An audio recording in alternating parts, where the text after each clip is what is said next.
যুদ্ধ কৰিব নোৱাৰো মাধৱ পিতামহ ভীষ্ম গুৰু দ্ৰোণাচাৰ্য আৰু নিজ আত্মৰ সন্মুখত এজন বীৰ যোদ্ধা হিচাপে থিয় হৈ তুলি ল'ব নোৱাৰো এই গান্ধী কিন্তু কিয় পাৰ্থ তোমালোকৰ হাতে পাঞ্চালীৰ হাতে ৰাজসভাত কি হৈছিল পাহৰি গলা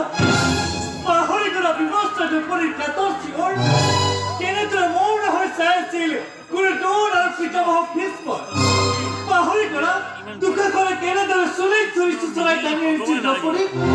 পাহৰি গলা তোমালোকৰ সেই অভিশাপ প্ৰতিজ্ঞাবোৰৰ কথা নাই পাহৰা মাধৱ নাই পাহৰা কিন্তু কেনেকৈ নিজ আত্মৰ তেজেৰে নাঙলি কৰোঁ মোৰে দুহা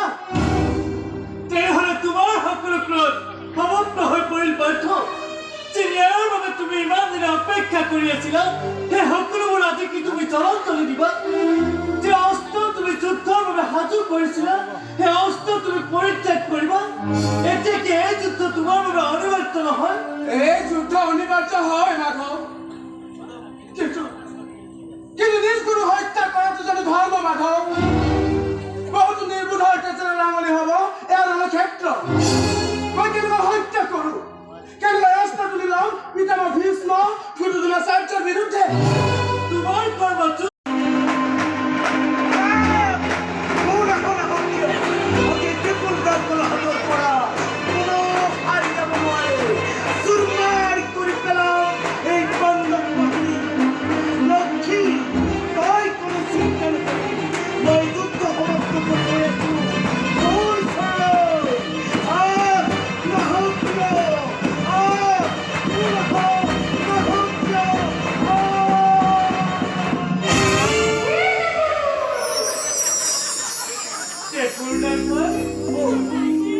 আজি যুদ্ধ সামৰণি হয়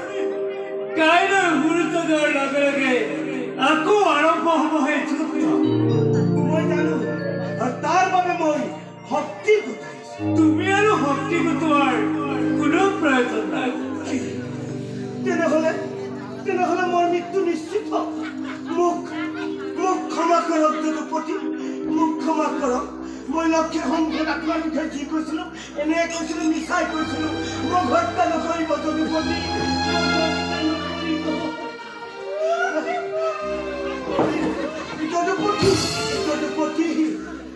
মই তোমাক হত্যা কৰিবলৈ অহা নাই তোমাৰ যুদ্ধৰ দায়িত্ব সমাপ্ত হৈছে তুমি নিশ্চিন্ত মনে ঘৰলৈ উভতি যোৱা কিন্তু এই কথাটো পৰা দুৰ্যোধনে মালিক মই যুদ্ধ